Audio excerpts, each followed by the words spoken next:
press media briefing kan yang kan dia masih yang tu apa dia PROD aizon lama kan pun tak sejak lama panggil aron labor sakit lama misalnya aron kereta beri aku kanan sonta WhatsApp grup akan apa ganti kanan sonle kanan port naik le tekau apa kalai kami lalu setiap bulan kan chief electoral officer CEO kianin dah ni le dah sopan ni le jan bea I online VCR on ko kha dah ni le jan bea on sona ni kha bang khan dah dia kan sona kha ke ni dah kha kan le le kha aya tu na yang dah khat le ni som bang ania dah khat le ajan de ting lo de le kun kan ne han soi tu chu om nuan chu min kan shek lang pui te han ne shila thain ka shia ku min hi alo long ka tia kan ho ho na election agents the political party candidate the MJA the kan ho ho na tha alo mong dai ka sia media page chu brief regular poll DC district kan diam ko ka ti yana in election poli khan kan in briefing kan in ti ma yang press meet kan ko ma la kan ko na nge voi ni nen hei chuan in kan ko na ani hil to me the kan in kan khata kan progress sia ma kha enge kan ka tho sin le ale te kan tho tu rang kan in brief se na in khan tu na hei counting na tuk tuk le me lo ni ta chu ta po chuan in ha tiam zong ko khan in kan in brief thabia wani ti lai te kha kan sei lu ba an nodal officer ko hela ma tang dio kaya media te kan bu maya tu ma lo kala kan pang zo to kan account register book ti ten hatiang te kha hanin bu shim shim te yanin ngei po ta kan thil kan soi tan yanin tun tumpo enge kan thron na san kan ti chuan pathian min kai choi na chu ani te me maya mà se election agent de MJA the candidate the as a MNP kan tiang chi de kan thil kan soi po thani kan tiang e o in pom ve thavin karinga kan in bu ko muna or sam ti khan kan in bu ko muna thul lut le so kan in shil on zela kha khani kan election kal phung te po ati smooth heli ti te chu kan soi ma sa du ni boy ne an authority na tar MJA te tan aron theng le counting ni counting mo la lu ke na tur kana kena asem na te kan nei don ani chuan kan trat me anga hei wenia SP local bokanin kan security arrangement chang te counting dia kan security arrangement chang te asoyama aro pati te le kan election officer te aro te pon soi don dei chuan kha kan sei kam thei tur angai la nang ni pon zo na te le til hriat chen du te po in nei ke ani chuan hei election kan han zo fela counting ni le vote thak ni thak le pe kan ti le chungin dak tuk tuk le chu lo ni le te maya rina in hun hian kalan kal chuanin thathum karthum velin age po ma se kan tuk tuk le chu lo ni ta chuan counting hall te po kan in pe fel to ECI na du da nangin achuma college government college vote chian kan hong do na ni chuta chuan auditorium achung ber an main hall an tia khanin college constituency le period constituency kan share do na adai dan na a barricade te ko uluk takil thirnet mangin kan siama chuan achuma tul kan tul ang CCTV te corner tin atangin kan ka feka engkim langkam taka kan counting chung te po amu the na turin chuan chumi ba ka counting hall na akentel thil tul tak mai chu VCP kan ti VVPAT counting bu taka asan pain kan siam boka chuta chuan constituency tina polling station panga kha random observer mo aramin na potanga khata khan control unit of vote lale empirnan pangbal ko no pota se observer khan control unit pangbal ko no vote lale VVP ka ta khan ai milen ka kan pot do kha constituency pathuma polling station panga kha kan pot do na ni kon puya chuan kon pui for mo kha lo pot futa se kha tiang zel khan RO10 counting di khanan kun organize me dona chuta pho chon a sampa in CCTV pit tu ra don the ACI khami BCB BVPAT counting booth kan ki akhana sampa lakin CCTV po kan bu ani chuan thil tu le em pakhat chu ceiling section kan ti a ceiling section hi vote kanan chiar zawanga EVM control unit of vote la te kanan chiar zo khan sil zel na ya ni ulu takin ama kan ti ang khat khan kami wax asin akha khatia ti le te khamai chu po chu kan nau te determine kan siam vek to a ceiling section akhan an silanga strong room kan dale do na ni election paper atul dam poi mo nen kami akha petition period akha vote chiar ni atanga ni somli panga akha ema mo complaint te candidate te na mo party te na mo an nei theya kami ni somli panga chung ka hon na ni don ni hon na ni don na kami chung khan sota son college son ala om siam kan EVM te all EVM vote lak na kha so chu election kan khunga ni ta kha chu in tho to ni somli panga chung kha kami petition period kha hon thin ani ta ni so kan zeplo kama he kan observer te po hello an lo thleng to pa kha thi kan constituency pathuma hian observer tham theu anom do na ni policy constituency hi chuan kan general observer local masa ananda hiani government of Assam secretary revenue le disaster management kha lo ni jana lo thleng to a ani hianin policy peak min vil dona chuan Subhas Dubey Deputy Secretary Government of Madhya Pradesh Tourism and Culture changa ani hian servi avil dona chuan Mrs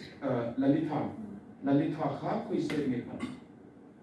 Andhra Pradesh and officers and mi pani poina non kheng dona ni chuan kan general observer pangai kha chuni jana aron kheng to a voinia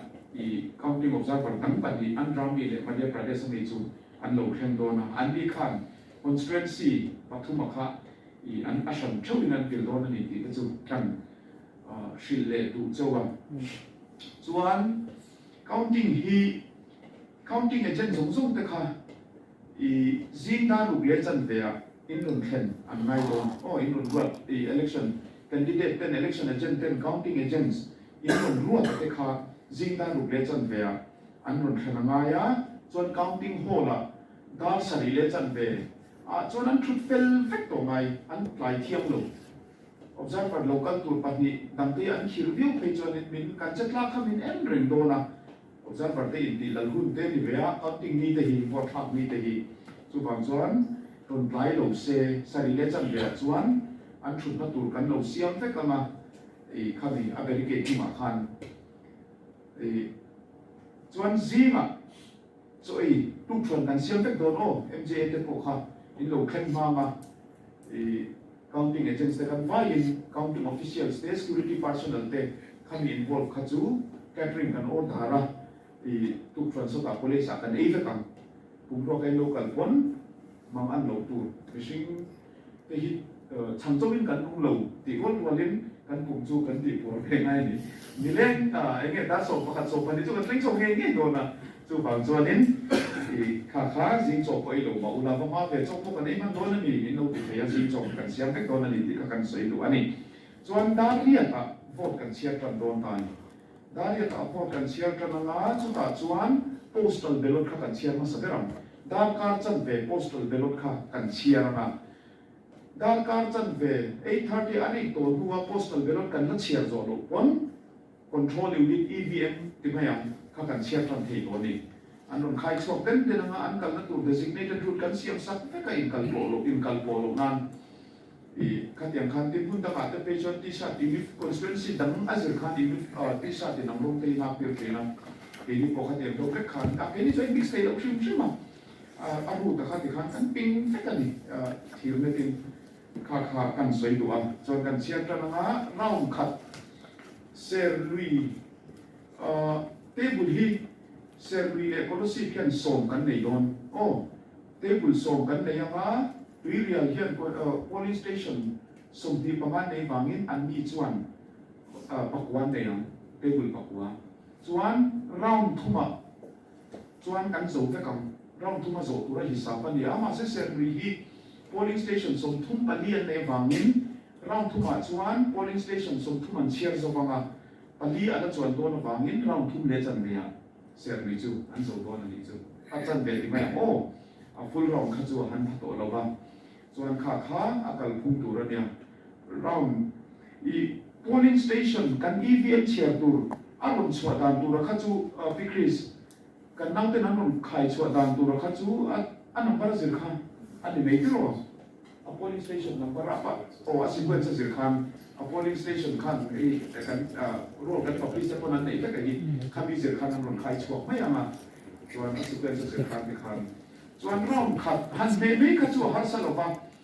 i result nan su beta ga di khan an hong counting agents den hong hi an do engma i enge ni temper om lo ve ko che tom lo ve nan tiang a si la te ko ani ak mangin a tek te ko lo me hei shui te ko ala in thung try ti te khan an bu zo wa e net phe na tang khan in bu thei fen don ma se non lu thei don lo counting agents te khan chuan an che phong nga result batan khan beta ga ron lang hal nei don ani a result a display unit a ron lan dan pura kha chu i ballot unit a candidate te mingin do dan khan ni policy constituency on INC for several months on MNL on BJP on ZPM and think I inject to don lo ni display unit a khai candidate number 1 khan ti khan ai record ang khan aron lang to mai do na kha chu array lo ma se kha bi round 1 an so ma eng mo population ti kha ngai ta ni paper zia fel ta counting supervisors then micro observers then eng mo kha fill up ma ya so observer le aro bin kan pom pui nga kan certify chu khat le min mun na kal do ma committee lo kha chu chher chung khan array lo tura kan han nga ya chuan kha akal dan ta kan vote share dan tu tlang pui kha ne ma chuan MJA te kha hey authority le tarin nei do na i in DIPL win na ron shoi chonga jing kan chiar tang ve lai kan news channel lai in an cover tura kha chu i DIPL hian camera photographer hiking mai se nang ni khan mobile ken vek kha atul lem lo tura kan nga ya ini te chong le mai tur kan in te chong le mai kula khala ya kha engtin nge yang ti kha ya kha zona in ne yam o sar o khala tak kha na chila DIPL no se tu kha tun mai isu kan nei ngai lo wa kha bi ya kha ni authority letter kan nei wang hian min permit vek ka camera ken tu ko kha ti chuan pu aruna huna khan ru isu wa ti nei la tang den soila ru isu wa NGO tenen ro kan nei ya ani khan ke ni kan mer tela lu kha min phal lo camera ko kha amaro chu observer general observer kan batlena general observer PCI joint permission ni ya bolo ro wala ho tha wala ho ya chu che chu isu kan nei apa election da ma hian không bị lệ khác cái này không cho nên ba lệ là nha áp với nó tụi nó về đến với đi siêu tên này nó cái này cũng là có cái lâu hay là chụp chứ mà district tầng tan bộ han kan soi ke pan ni mai ya khala ya kha đi le tarin này cho thì cái này nằm có vào ra tam quý tụi kha chú cho luôn ta sẽ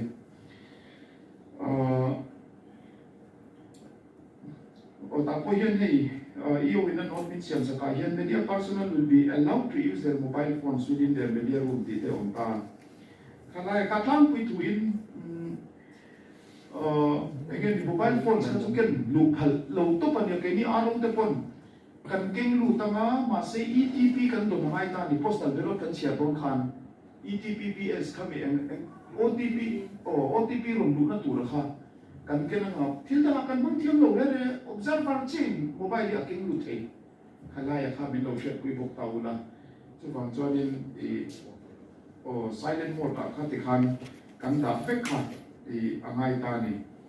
chuan khalai kha han tlang pui ta se ti khan kan soi chho ze la ma tu na SP kan so ma SP security arrangement na siam dan thita ya kon do na siam dan ka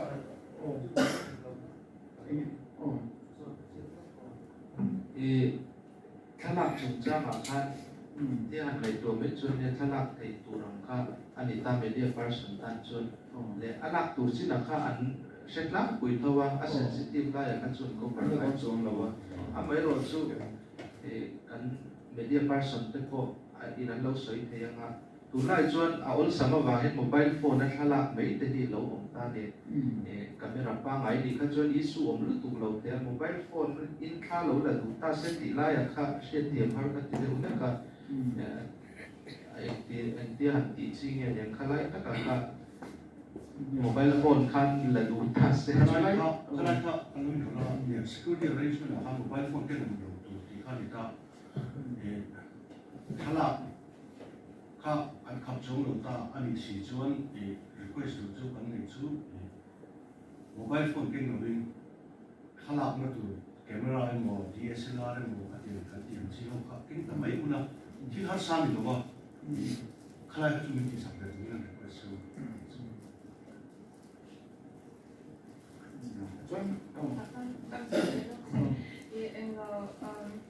DIPRO kan counting will visit kanin ashwai luzon di kanin ta kakamani CEO din additional CEO din na meeting ko akan so kanin ta kanin RO kanin do apa na tin counting ko chu ma ko kanin al na ya pal tin ka do vel ne do ta na kanin kan na lu ko na kan thala ko ka pal ka chu na chu ma kanin official camera ho kan kasi ikata kanin abot lang din mo kaya siyang kakatil lang ang kata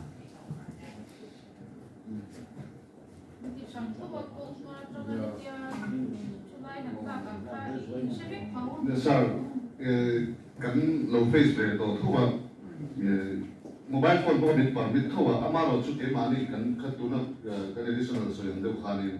ala tu chỉ là cái mà này cũng cần clear về thôi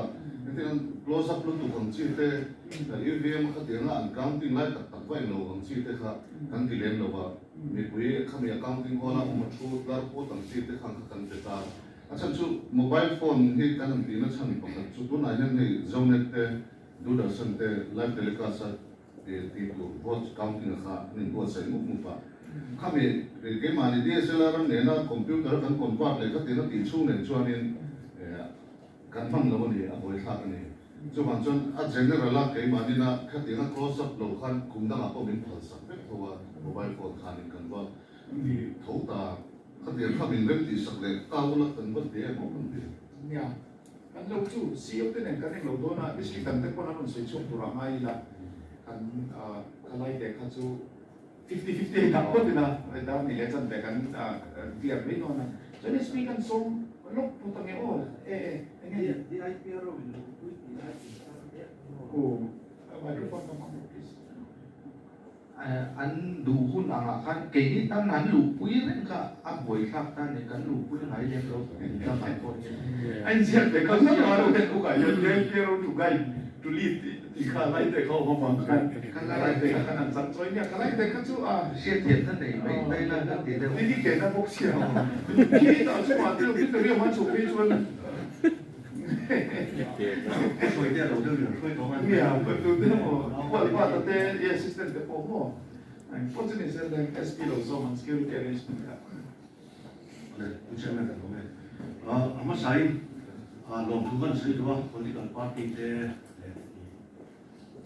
NJ te kan tu takin respon nei lebih kan nei te ya apa dan rai chỉ sang tama ham chỉ sang kan nei te kan som chat ba mai itu ka boy ba man ya society yang on har sa siam lo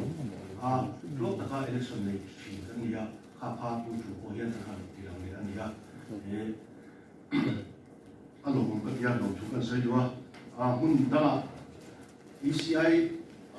guidelines di there rules regulations di there kan chi chuan ni chuan India rangum enin ano dia kalaya kan kini tanah kan state tanah kan society tanah dulu kan dia si yang itu ha kita tak ada dia asal tu har sana kan tu mai lo kan dia amai lo tu rural tu dan cuma tengah kan kai tu izuan generalize dia beri don ni tapi dia fokus itu lo kan zoom impact itu orang si kan orang mana kan siapa cina amai lo tu tu di lo kan ngamo kan mo lo kan di ang orang siapa yang ani pokok kan kan zoma alo mama lo tu kan sile ania dun counting security kan hati dah tu tak sesuatu ko men ba 3 kan ti don ta main gate kami college mun chu kan shia main gate kan verify kan don ta kada kan election official team of observer and security vehicle chu kan ti don ta aba khachu motor kan te kan ni paki da ko lama ko tua zone lama kan motor da tu ni la kada kan lu phe don ni ya tin chu da chon first na kha kum don ta second na kha chu building entry don na kha don ta ni chon alas ne na ba thum na kha chu counting hall don na kha no le don ta counting hall don na pe chuan CAPF kan ti ho kan don ta an yo kha banking cheka ti tu khan don ta an ma mo thil thua assist don khan local police ka chu kan don chu khan ta khala khan sticker kan don ni ti kha ni lo shi sa bola kan dua tilaya enge kan tiang an mani pon rules le enge atula ka ti kan so yang te ka follow ha an tu me don ni ka ma kan khalaya kan ifin kurila ti ka kan ko zua an mani ka counting hall ma chi Allah sa mu kan ni ta khalai ka apoi ka si si la tin mobile phone ten lo tu te ka ko strict ka ni ko so ni ta mani lo ka kan Chata win mobile phone dan na kan siama ta kan kan lo ro man dan pechon mobile phone kan dan ni ko kan ne chit ang le kan be na mobile phone kan dan ka ro man da chi chi na ka kan sim tu na mai na kami produce kan na le le tu na mai la ka ka security arrangement chu ni mai ya je thai an ko zona du dam lo ka chon har sa ma de ko na kan de kan mai ya in chata win har sa na sim tu koi ini kan dia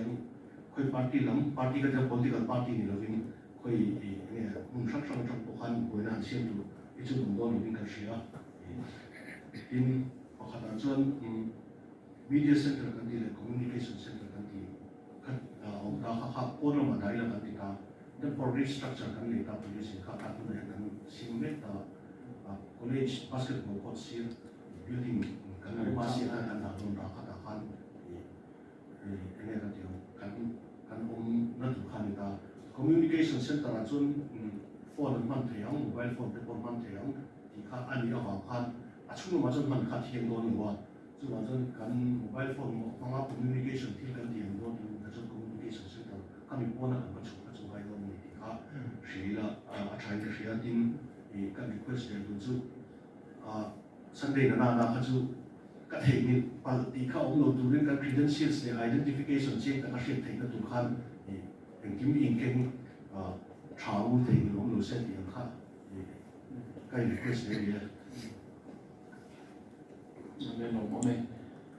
nhà kami lu tuan sia so mi main building block A lu tuan sia ting lama hey SP tem halap na in structure buat site me ka ta khan media center le communication center khan kan kita lu sia mai lo khan halaya thut fel nei ground na khan nang ni tan ko eng mo in the da lu kon ni kami delegate ton tlang mai lo khan aren chang kan tia ta khan media center le communication center khan siam don na chuan control room hi ground floor sermi accounting hall le I auditorium kami policy constituency chair na tu in car kha in showing ang police kan nung chuan kha khan control room a hian in election officer le officer tang pakhatin le staff nan puyanga khalai ka control room tura kan buat sai ni han lu chia khan college main building han lu chia khan dinglama an geography room ni kha khalai kha servi counting hall an sia ma apiat chia khanin strong room kha umbok ta chu ti chuan kha strong room in mai zen kha ren chang kan sia ma chu akal turania observer pakhat zen ni chira kan sei tong kha counting hall kha men lona aro kha kan thunga zel ko ka tin postal ballot table kha shan pai lom don ko ka postal ballot chian na tur kha ero pakhatin athu chilanga staff kan ti khalai te kha han kan soi tu bokan jon aro kan so mga aro ka som zo postal ballot nodal officer pili si khan kan scanning an ti dang tur kha kan shil box se chan ni aro te kan som pho tang nge kan soi tu Trên một thành tích lịch sử 为个中国跟前那下呢。